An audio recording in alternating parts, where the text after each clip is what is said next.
Caitlin, that was definitely a camper. Whoa, I need to go get help. Wait, let's take a minute to think this thing through.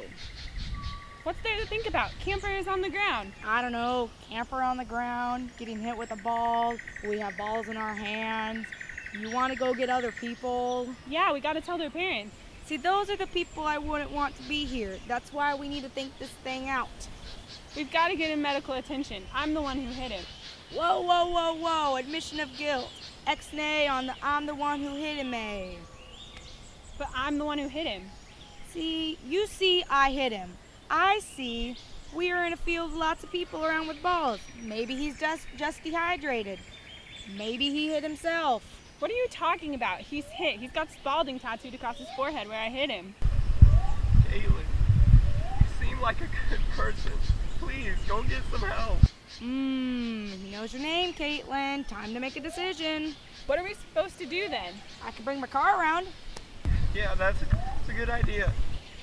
Then I can lay on the horn for a very long time. What are you talking about? Do I need to spell it out to you? You want us to leave him here?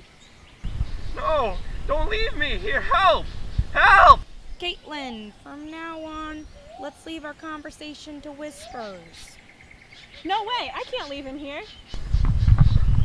He's crawling away, Caitlin. He's speeding up the decision deadline. Time is running out. Look, I have a parent. He's got parents, making this even easier. Parents ask a lot of questions, Caitlin. Be quiet. Look, I'm gonna go call the dean. Look up here. No, up. Look up here. No, up here. Yep. My name's Emmy.